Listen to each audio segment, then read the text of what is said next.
Seaport airport റോഡിലെ രണ്ടാം ഘട്ടമായി പെരിയാറിന് കുറുകെ നിർമ്മിക്കുന്ന 2 പാലങ്ങളുടെ ഉദ്ഘാടനമാണ് മന്ത്രി ഔദ്യോഗികമായി പ്രഖ്യാപിച്ചത്.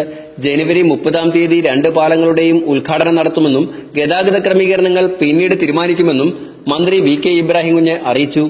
സീപോർട്ട് എയർപോർട്ട് റോഡിന്റെ ഭാഗമായി നിർമ്മിച്ചുകൊണ്ടിരിക്കുന്ന തോട്ടുമുഖം പാലത്തിന്റെയും തുരുത്തിൽ നിർമ്മിക്കുന്ന പാലത്തിന്റെയും ഉദ്ഘാടന കർമ്മം ജനുവരി 31-നകം നടത്താമെന്നാണ് ഉദ്ദേശിക്കുന്നത്.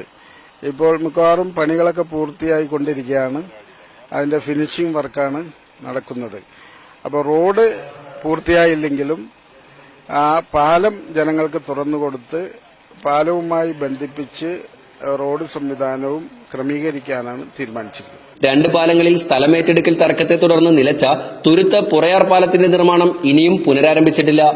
ഈ പാലത്തിന്റെ ഒരു തൂണും സ്പാനുമാണ് ഇനിയും നിർമ്മിക്കാനുള്ളത്. ഇത് നിർമ്മിക്കേണ്ട സ്ഥലത്തെ സ്ഥലമുടമകളുമായുള്ള തർക്കത്തെ തുടർന്നാണ് നിർമ്മാണം നിർത്തിവെച്ചത്.